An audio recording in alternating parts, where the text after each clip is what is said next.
네, 우리 옆에 한번 인사 한번 할까요? 한 주간 행복하셨습니까? 한 번 더 행복했으면 좋겠습니다. 오늘 연말주일인데 놀러를 많이 가셨나? 많이 안 오셨네요. 네, 우리 행복하게 인사할 때 우리 몸에서 뭐가 생겨요? 엔돌핀 생겨야 몸의 질병도 물러갈 줄 믿습니다. 요한복음은 예수님의 신성을 기록했는데 그리스도를 소개하고 그리스도의 계시와 그리스도의 거절 이런 것으로 쭉 나오는데, 요한복음은 연대기적으로 기록한 것이 아니고 이거는 이제 주제별로 기록한 성경입니다. 제일 처음에 마가복음이 기록되고 그 다음에 이제 마태복음이 기록되고 그 다음에 이제 누가복음이 맨 마지막에 기록되고 그 후로 20년쯤 지나가지고 요한이 쭉 복음서를 보면서 이게 빠진 게 너무 많다 해서 기록을 한 게 요한복음입니다. 그래서 마가는 제일 처음에 마가가 기록했는데 마가복음을 기록할 때 로마 사람들에게 그리스도는 종으로 오신 분이라는 걸 소개하고 있고, 마태는 그리스도는 종만이 아니라 왕으로 오신 분이다, 왕이신 예수님을 소개하고 있고, 누가는 헬라 사람으로서 예수님은 종도 왕도이지만 실제로 인간의 몸을 입고 오신 인간이다 이걸 기록하고, 요한은 그에 비해서 예수님을 하나님으로 표현하고 있습니다. 그래서 마태복음을 그 자색복음이라고 한다면 마가복음을 홍색복음, 누가복음을 백색복음이라고 한다면 이 요한복음은 청색복음입니다. 그래서 기록 연대를 보면 90년경에 이스라엘에서 기록한 것으로 보여지고 있습니다. 여러분, 오늘이 2024년 마지막 주일입니다. 이걸 다른 말로 연말주일 이렇게 말합니다. 한 해 한 해가 너무 빨리 가는 것 같습니다. 모든 일에 연말이 되면 우리가 항상 결산을 합니다. 이걸 뭐라고 그래요? 연말 결산 이렇게 얘기하거든요. 이 연말 결산만 있는 게 아니라 실제로 우리 인생에도 언젠가는 결산할 날이 있습니다. 세상도 역시 마찬가지예요. 세상 종말의 날이 있습니다. 여러분, 세상에 한없이 끝까지 언제까지 가는 게 아니에요. 반드시 끝이 오게 되어 있습니다. 예수님은 이것을 세상 끝이라고 말씀합니다. 연말이란 것은 이제 끝났다, 올해 끝났다 이런 뜻이기도 합니다. 세상 끝을 역사적인 종말이라고 그러고 개인적인 끝을 개인적 종말이다 이렇게 얘기하는데, 사실 개인적인 종말은요 언제 올지 아무도 몰라요. 사실은 여러분, 올 때는 순서대로 왔다고 하잖아요. 그러나 갈 때는 순서가 있어요, 없어요? 없습니다. 그냥 하나님이 부르면 가야 되는 거거든요. 연말도 우리가 맞이하고 싶든지 안 맞이하고 싶든지 오는 거예요. 그래서 연말을 보내면서 한 해를 한번 결산해 볼 필요가 있습니다. 연말 주일로 해서 2024년을 여러분, 구원받은 사람으로서 과연 우리가 어떻게 살았느냐 한번 생각해 볼 필요가 있습니다. 성도의 삶이라는 건 대부분 관계를 말합니다. 뭘 말해요? 관계. 하나님과의 관계, 또 성도들과의 관계, 세상과의 관계를 어떻게 하며 살았느냐, 이게 성도의 삶인 거거든요. 구원받고 나서부터 이제 우리는 다 관계들이 맺어졌습니다. 가족 관계, 성도 관계, 직장 관계, 이웃 관계, 이런 관계들이 맺었는데, 사실 관계를 잘하는 게 쉬워요, 어려워요? 쉽지 않습니다, 이게. 그래서 관계를 잘해가는 것을 성숙했다 이렇게 얘기하는 거거든요. 여러분, 신앙도 마찬가지예요. 이 사람이 정말 성숙한 신앙을 했느냐 못했느냐를 뭘 보면 아냐? 관계를 보면 아는 거거든요. 여러분, 신앙이 미숙한 사람은 관계가 잘 안 되거든요. 결혼한 분들도 마찬가지잖아요. 결혼 초에는 사실 연애할 땐 잘 몰라요. 솔직히 그러죠. 눈에 뭐가 씌어가지고 잘 안 보이는 거거든. 살다 보면 뭐만 보여요? 단점만 보이는 거예요. 단점만. 이게 그래서 안 맞아요. 사실은 많이 안 맞다가 이제 조금씩 맞아가지고 맞을만 하면 이제 한 사람 또 죽어가는 거예요. 이게 여러분, 그게 인생인 것 같아요. 많이 안 맞다가 이제 맞춰가는 거죠. 그러다가 이제 너무 안 맞으면 싸워요 또. 그쵸? 예. 근데 신혼 초에는 별로 안 싸워요. 그래도 참지. 나중에 이제 나이 먹으면 어떻게 해요? 참아요, 안 참아요? 안 참습니다. 왜 참냐 이거지. 예. 이 관계거든요. 하나님과의 관계, 사람과의 관계, 이게 신앙이에요, 사실은. 예. 그래서 성도의 삶을 잘 살았냐, 못 살았냐는 뭘로 보면 아냐? 관계를 잘했냐, 못했냐를 보면 알아요. 이 사실이요, 우리 삶이라는 게 그래요. 연구 대상입니다, 이게. 예. 솔직히 정답이 없어요. 여러분 정답이 있어요? 없어요. 예. 이게 정답도 없고 어떤 표준도 없어요. 어떻게 살아야 잘 산다는 그런 표준도 없습니다. 그러나 이 성도의 삶을 잘 살아내는 사람을 성화되었다 이렇게 얘기하는 거거든요. 그래서 올해 연말 주일을 맞아서 올해 삶을 한번 오늘 결산해보고 더 성숙해지고 더 성장해가는 저와 여러분 되기를 축복합니다. 그래서 이제 성도의 삶이 여러 가지가 있지만 너무 많이 하면 시간이 많이 가고 또 어려우니까 기억하기 좋게 오늘 3가지만 하려고 합니다. 몇 가지요? 3가지는 되게 기억하죠? 여러분 3가지는 기억할 것 같아요. 그래서 하나님과의 관계, 또 성도와의 관계, 세상과의 관계 이렇게 3가지를 오늘 증거하려고 합니다. 첫 번째 대지, 우리 주보를 보면서 한번 보겠습니다. 첫 번째 대지는 하나님과의 관계, 하나님과의 1절부터 11절까지인데 첫째 시작. 성도는 그리스도 안에 거하는 삶이어야 되죠. 두 번째 시작. 주님 안에 거하는 삶은 주님의 계명을 순종하는 삶입니다. 세 번째 시작. 한 해 동안 주님 안에 거하는 삶을 잘 살았는지 결산해 봅시다. 이거예요. 그래서 우리가 그 관계 가운데 제일 첫 번째로 생각해 봐야 될 게 뭐냐면 하나님과의 관계예요. 자, 오늘 성경을 보면서 한번 말씀을 드려보겠습니다. 자, 요한복음 15장 1절부터 우선 4절까지 한번 먼저 보겠습니다. 여기 보면 시작. 내가 참 포도나무요 내 아버지는 그의 농부라. 예수님을 뭘로 표현했어요? 참 포도나무라고 표현했습니다. 하나님을 뭐라고 했어요? 농부라고 했습니다. 그 다음 절 보세요.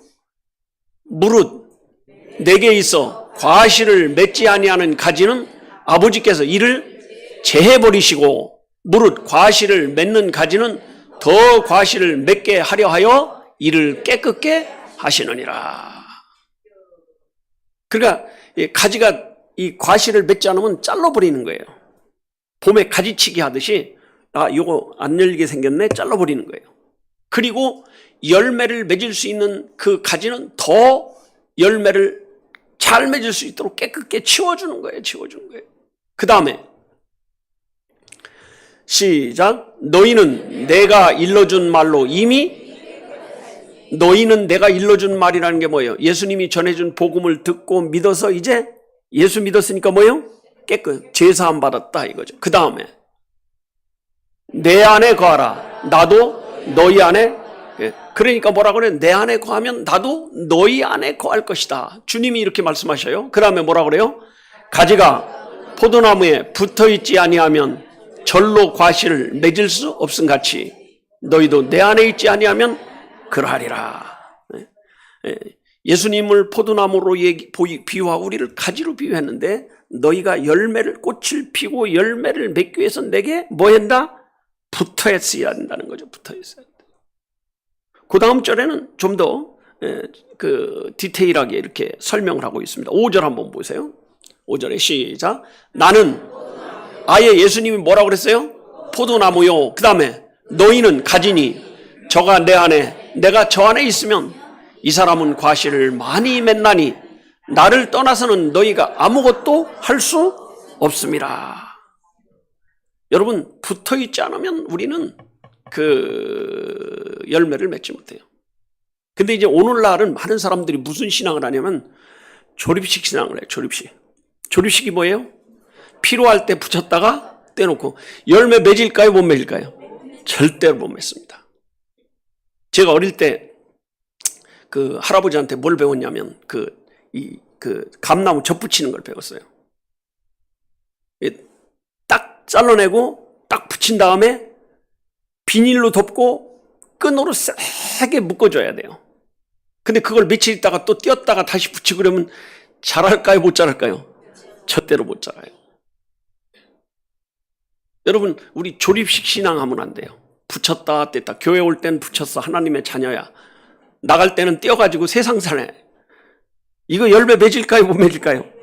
네, 못 맺어요. 그래서 뭐라고 했냐면 6절에 보면 이렇게 말합니다. 6절, 안 떴네요. 6절 한번 보여주세요. 시작. 사람이 내 안에 거하지 않으면 가지처럼 밖에 버리고 말라지나니 사람들이 이것을 모아다가 불에 던져 사르느니라. 네.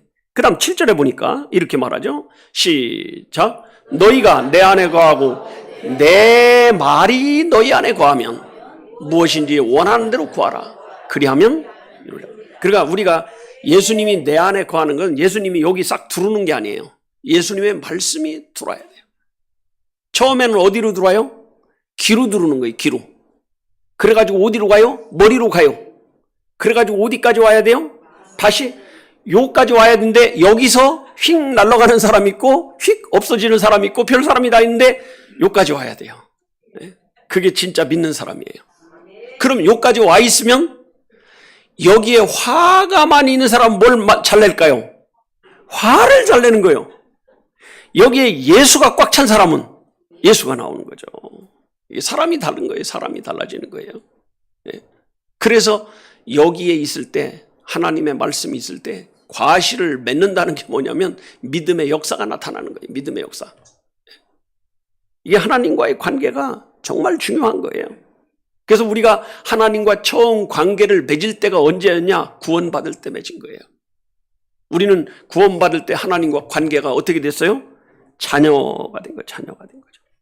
새로운 관계가 된 거예요. 그래서 새로운 관계 가운데 가장 확실하게 하나 가지고 있어야 될 게 뭐냐면 구원의 확신입니다. 여러분, 구원의 확신이 없으면요 미성숙한 사람이고 성화가 안 된 사람입니다. 나는 하나님의 자녀라는 게 분명한 사람. 이 사람이 하나님과 관계가 분명한 거거든요. 그래서 여러분, 이 요한복음 1장 12절에 보면 이렇게 말씀하죠. 12절, 13절을 다시 한번 여기 보겠습니다. 요한복음 1장 12절, 13절. 시작. 영접하는 자, 곧 그 이름을 믿는 자들에게는 그야 하나님의 자녀가 되는 권세를 주었다는 거죠. 영접이 뭐냐? 영접이 뭐예요? 영접 기도가 아니라 마음에 뭐예요? 믿는 거. 믿는 자들에게 하나님의 뭐예요? 자녀가 됐어. 근데 이게 어떻게 됐냐? 그 다음 절 한번 보세요. 이렇게 말합니다. 시작. 이는 혈통으로나 육정으로나 사람의 뜻으로 나지 아니하고 오직 하나님께로서 난 자들이라. 여러분, 예수 믿는 거 내가만 내 마음대로 하는 게 아니에요. 예수님으로부터 나는 거죠. 우리가 태어날 때 엄마가 낳아줬어요? 내가 태어났어요? 똑같아요. 예수 믿는 것도 하나님이 낳아주셔야 됩니다. 그래서 요한복음 5장 24절에 보면 내가 진실로 진실로 너희에게 이르노니 내 말을 듣고 또 나 보내신 이를 믿는 자는 영생을 뭐했고? 얻었고, 이미 얻었고, 그 다음에 심판에 이르지 아니하나니 사망에서 생명으로 뭐예요? 옮겼네요. 옮겨진 거예요? 옮겨질 거예요? 옮겨진 거예요. 이 관계예요. 네. 여러분, 둘이 만나가지고 결혼식 올리면 그때부터 결혼 관계가 되잖아요. 그러면 같이 살아요? 따로 살아요? 같이 사는 거예요. 그는 내 안에 있고 나는 그 안에 있고. 근데 사람 몸이 들어갔다 나왔다 하는 게 아니라 마음이 들어갔다 나왔다 하는 거죠. 네. 그래서 우리가 구원받은 다음에 하나님의 자녀라는 것이 확실히 내 마음속에 딱 인식이 되면 주 안에 거하는 삶이 이루어져야 됩니다. 그래서 주 안에 사는 삶이 뭐냐? 주님과 교제하고 주님을 섬기는 삶이거든요. 그 섬기는 삶의 대표적인 게 뭐냐면 예배하는 겁니다. 여러분, 그래서 예수 믿는 사람은 일요일을 뭐라고 불러요? 주일, 주님의 날. 주님의 날이라는 게 뭐예요? 예배하는 날, 이런 거예요. 예배들이 있는 거예요. 예. 주 안에 거한다는 게 예배하는 삶을 말하는 거거든요. 개인적으로 혼자 있을 때도 예배드리고 같이 예배드리기도 하고. 그래서 주님과 관계가 깊어진다는 건 주님을 좀 더 알아가는 거예요. 주님을 이해할 수 있고 주님을 알아가고 주님을 깨달아가는 거고. 이런 사람을 뭐라 그러냐? 이런 사람을 성화되어가는 사람, 또 성숙되어가는 사람, 이런 얘기를 하는 거죠. 하나님이 우리를 낳았어요. 여러분, 사람이 낳는 사람도 있고 기르는 사람도 있습니다. 어떤 게 더 큰 것 같아요? 둘 다 큰 거죠, 사실은. 근데 낳지도 않고 기르지도 않았는데 같이 살면 친해져요, 멀어져요? 몰라. 여러분, 우리가요, 다 엄마 아빠가 낳아서 여기다 갖다 놨는데 친해요, 안 친해요? 안 친해요? 친해지는 거예요. 사람은 만나면 친해지는 거예요. 그러니까 그러잖아요. 이 연애하는 여자한테 자꾸 편지 쓰면 결혼은 누구하고 해요? 우체부하고 하는 거 똑같은 거예요. 만난 사람하고 하는 거지 그 편지 보낸 사람하고 하는 게 아니에요, 이게. 그게 뭐냐면 만남이거든요. 그래서 우리가 지난 1년 동안에 정말 주님을 얼마나 만나고 주님과 얼마나 함께 가까이 했느냐, 이게 중요한 거예요. 이게 결산이거든요. 여러분, 연말주일에는 이걸 한번 생각해 봐야 돼요. 아, 내가 진짜 1년 동안에 예배 출석에 충성했나? 11조는 잘 했나? 기도 생활은 잘 했나? 말씀을 정말 보면서 내가 내 인격을 좀 만들어 가려고 노력했는가? 하나님과의 관계가 바로 되지 않으면요, 신앙은 잘하지 않습니다. 하나님과 관계가 제일 중요한 거거든요. 그 다음에 이제 두 번째, 어떤 관계가 있냐면, 두 번째 관계도 한번 올려줘 보세요. 형제와의 관계. 누구와의 관계요? 형제. 형제라는 건 뭐냐면, 한 아버지 밑에 난 사람이 형제예요. 우리가 하나님을 한 아버지로 모시고 있으면 다 뭐예요? 형제 관계예요. 옆에 사람한테 우리는 형제입니다. 시작. 남자고 여자고 다 형제 관계예요. 첫째, 시작. 형제의 삶은 서로, 형제는 서로요, 사랑하지 말라고 해도 뭐예요? 사랑하는 거예요. 두 번째, 시작. 형제를 사랑하는 것은 주님께 주신, 우리가 형제를 사랑하는 게 주님이 주신 계명이에요. 계명.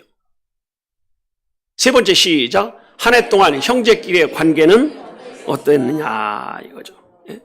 형제가요, 참 좋은 거예요. 구원받은 사람은 다 영적인 형제인 줄로 믿습니다. 지금 우리가 영적인 형제로 모여서 예배를 드리는 거거든요.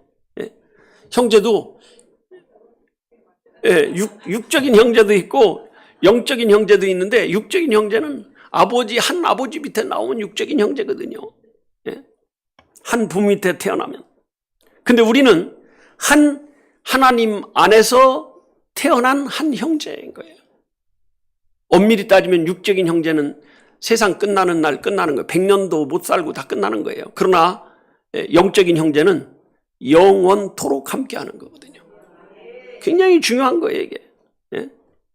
하나님이 우리를 낳았기 때문에 그렇습니다. 형제라는 건 세상에 가장 가까운 거예요. 가장 가까운 거. 영적으로 형제된 사람이 더 가까운 거죠. 그러니까 내가 구원받았고 내 옆에 사람들이 다 구원받았으면 우리는 다 뭐예요? 형제. 여러분 옆에 형제 한번 보세요. 형제. 형제가 중요해요, 안 중요해요? 중요한 거예요. 예전에 우리 자랄 때는요, 동네에서 누가 왕초냐? 형제 많은 집이 왕이에요.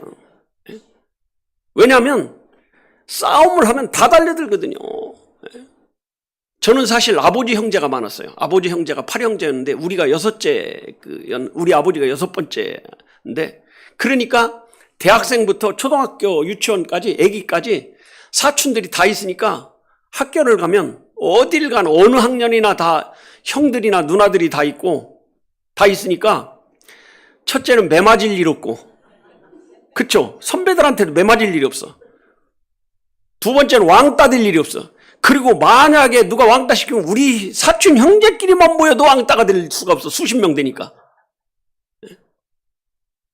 그리고 사촌들 중에서 동생들하고 저는 학교를 같이 다녔으니까 우리 사촌 동생 하나가 아주 쌈 잘하는, 지금도 그 사람은 그 주목대장이에요. 그 뭔 일 있으면 빡빡이들이 다 이렇게 하고 이렇게 하는 거죠. 걔가 선언을 해요. 딱 반이 딱 갈리면 되게 같은 반으로 많이 했거든요. 같은 반이 되면 신유는 나하고 학년은 같지만 나한테 형이니까 함부로 대하면 내가 가만 안 둔다 이렇게 말해버려요. 그래가지고 제가 그 보호를 많이 받았어요. 고마운 거죠 사실. 이게 형제입니다. 그러니까 이 형제는 알게 모르게 친해요 안 친해요? 친할 수밖에 없어요. 친할 수밖에 없어요. 근데 이상하게요, 형제도 싸울 때가 있어요 없어요? 있어요. 자, 형제가 싸우면 그 다음엔 원수 됩니까? 그거 아닙니다. 여러분, 믿음의 형제도 마찬가지예요. 서로 사랑하다가도 조금 다툴 때가 있어요 없어요? 있어요. 그래도 또 금방 친해지는 게 믿음의 형제예요. 그리고 서로 옆 사람을 보니까 좋아 보여요 미워 보여요? 좋아 보이는 거예요. 이게 믿음 미남들이거든요. 이게 믿음으로 좋아 보인다는 게 너무 좋은 거예요. 그렇죠? 이게 이제 우리 이 형제와의 관계예요. 그래서 여러분, 믿음이 좋은 사람은 자꾸 친근해지는 거예요. 믿음이 좋다는 건 자꾸 친근해지는 거거든요. 반대로 믿음이 좋지 않은 사람은 멀쩡해가지고 저 사람을 어떻게 이용해 먹지 않나 해가지고 경계하고 이렇게 하는 거예요. 여러분, 구원받은 것이 확실하면 한 형제인 줄로 믿습니다. 신앙의 형제가 믿음의 형제예요. 그래서 믿음의 형제끼리는 어떻게 해야 되느냐? 사랑하는 거예요. 이게 한번 보겠습니다. 요한복음 오늘 15장 12절입니다. 예수님이 이렇게 말씀하셨어요. 시작. 내 계명은 곧 내가 너희를 사랑한 같이 너희도 서로 사랑하라는 이것이니라. 내가 너희를 사랑한 같이, 예수님이 우리를 사랑한 것처럼 너희도 서로 사랑하라. 그러면서 우리에게 사랑을 말씀하는 거예요. 그러니까 형제는 사랑하라 이런 걸 보니까 사랑이 되긴 되는데 믿음의 형제끼리 사랑이 쉽게 된다는 거예요, 안 된다는 거예요? 안 되는 거예요, 안 되는 거예요. 연습이 필요하다는 거죠. 육신의 형제는 사랑하지 말라고 해도 되는데 믿음의 형제는 그렇게 안 되는 거예요. 그러니까 사랑이 저절로 안 되니까 되라고 하지, 사랑이 되면 하라는 말을 할 필요가 있어요 없어요? 없습니다. 계명으로까지 줄 필요도 없어요. 알아서 사랑하니까. 그러니까 사랑을 얘기하니까 베드로가 예수님한테 와서 이렇게 물어봐요. 주님, 형제가 잘못하면 한 7번쯤 용서하면 좋을까요? 이렇게 물어봐요. 그러니까 한번 그거 찾아볼까요? 자, 마태복음 18장 21절입니다. 이거 재밌어요, 이게. 마태복음 18장 21절에 보면, 시작. 그때 베드로가 나와 가로되 주여, 형제가 내게 죄를 범하면 몇 번이나 용서해 주리까? 7번까지 하리까? 여러분, 사실 7번까지라는 게 대단한 거예요. 저는요, 누가 나한테 한 번만 잘못해도 꼴보기 싫을 때가 많거든요.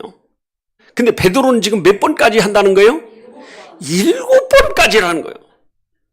엄청 큰 거예요, 작은 거예요? 여러분, 7번 용서해 보셨습니까? 어렵습니다, 이거. 한두 번은 쉬워요. 3번, 4번 넘어가면 이제 짜증나고 아주 인간 말종으로 딱 여겨서 상대하기도 싫고 이렇게 되는 거거든요. 근데 베드로는 거기서 크게 인심을 써가지고 자기 딴에는 보통 한두 번만 용서하는 건데요. 유대인들은요, 한 번도 용서를 안 합니다. 용서를 안 하는 게 유대인이거든요. 이는 이, 눈은 눈 해가지고. 여러분, 지금 이스라엘하고 하마스, 이스라엘하고 헤즈볼라 이 전쟁하는 걸 보십시오. 절대 용서 안 하는 게 이스라엘 생각이거든요. 이제 후티가 큰일 났습니다. 후티도 이제 절단나게 생겼어요. 근데 이란도 그 사람들 뒤 봐줘가면서 대리전을 하려고 했는데 이 박살나는 거거든요. 그게 유대인이에요. 유대인들이, 여러분, 유대인을 우습게 생각하면 안 돼요. 정말 무서운 사람들이에요. 근데 이 유대인이 한 번도 아니고 몇 번? 7번 하면 되겠습니까? 그런데 예수님 대답이 참 걸작입니다. 자, 22절 한번 보세요. 이렇게 말씀하죠. 시작. 예수께서 가라사대 네게 이르노니 7번뿐 아니라 70번씩 7번이라도 7번? 야, 웃기는 소리 마라. 70번씩 7번이라도. 그럼 몇 번이에요? 490번이요. 490번. 그러면 490번 용서하고 491번째는 그냥 확 어떻게 합니까? 이게 뭔 얘기예요? 용서하고 또 용서하고 또 용서하고 또 용서하고 또 용서하고 끝까지죠. 끝까지. 사실요, 믿음의 형제는 한없이 용서할 수밖에 없는 거예요. 왜? 형제니까. 아멘? 네, 형제니까. 옆에 사람은 제가 용서합니다. 시작.